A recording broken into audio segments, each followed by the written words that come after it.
প্রতিদিন আলু বেগুন পটল খেতে খেতে মুখের স্বাদ কমে গেছে, মুখের স্বাদ ফিরে পাচ্ছেন না, তাহলে আজকের পুরো ভিডিওটি আপনার জন্য। ঘরে যদি 4টা পটল থাকে তাহলে মাছ মাংসের কোনো প্রয়োজন নাই, 1 প্লেট ভাত এমনিতে ঢুকে যাবে।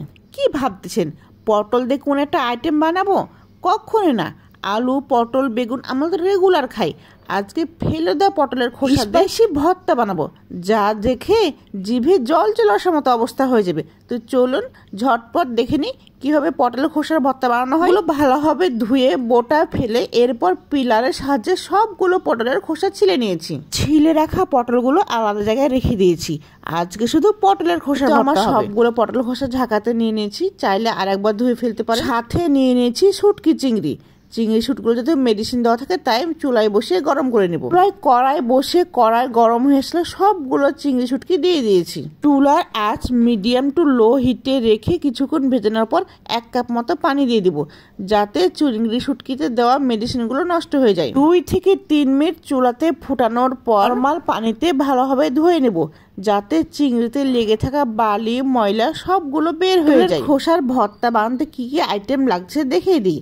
চিংড়ি শুটকি, জিরা, পটলের খোসা, পেঁয়াজ কুচি, কয়েকটা কাঁচামরিচ এবং রসুন। চুলায় ফ্রাই প্যান বসিয়ে 1 চামচের মতো গোটা জিরা দিয়ে ভেজে নিতে হবে। জিরা হালকা ভাজা ভাজা হয়ে আসলে যোগ করে দিতে হবে রান্নার তেল। তেলটা হালকা গরম হয়ে আসলে আগে থেকে কেটে রাখা পেঁয়াজ কুচি, আস্ত রসুনের কোয়া এবং কাঁচামরিচ। বেশি বেশি ঝাল খেতে পছন্দ করেন তারা চাইলে এখানে শুকনো মরিচ যোগ করে দিতে পারেন। পেঁয়াজ কুচি হালকা ভাজা হয়ে গেলে চিংড়ি শুটকি অ্যাড করে দিব। বেশ কিছুক্ষণ ভাজাভাজি করাও হয়ে গেলে এরপর অ্যাড করে দেব পটলের চোচা। চুলার আঁচ মাঝারি আঁচে রেখে সবগুলো ভালোভাবে উল্টে পাল্টে দিতে হবে। এ পর্যায়ে যোগ করে দিতে হবে স্বাদ মতো লবণ এবং সামান্য পরিমাণ হলুদের গুঁড়া। ততক্ষণ পর্যন্ত ভাজতে হবে যতক্ষণ পর্যন্ত না পটলের খোসা ভাজা ভাজা হয়ে যায়। 10 থেকে 15 মিনিট হালকা আঁচে ভাজাভাজি করার পর পটলের খোসা পুরোপুরি সিদ্ধ হয়ে গেলে নামিয়ে নিতে হবে। আমি বরাবরই বলে থাকি যে কোনো ভর্তা কিংবা মুখরোচক খাবারের আইটেম বানাতে গেলে ব্লেন্ডারের চেয়ে শিলপাটায় বেটে দেখবে, খাবারের স্বাদ মুখে লেগে থাকবে। শিলপাটায় বাটা যদিও কিছুটা কষ্টকর, কিন্তু খাবারের টেস্ট এতটাই বেড়ে যায় যে খাবার খাওয়ার পর এই কষ্টটা একেবারে ম্লান হয়ে যায়। কিছুক্ষণ ধরে বাটাবাটি করার পর আমার সবগুলো ভর্তা মসৃণ হয়ে গেছে। এবার বাটিতে তুলে নেওয়ার পালা। ভর্তা তো বাটিতে তুলে নেওয়া হয়ে গেল, এবার পাটা কি পানিতে ধুয়ে ফেলবো?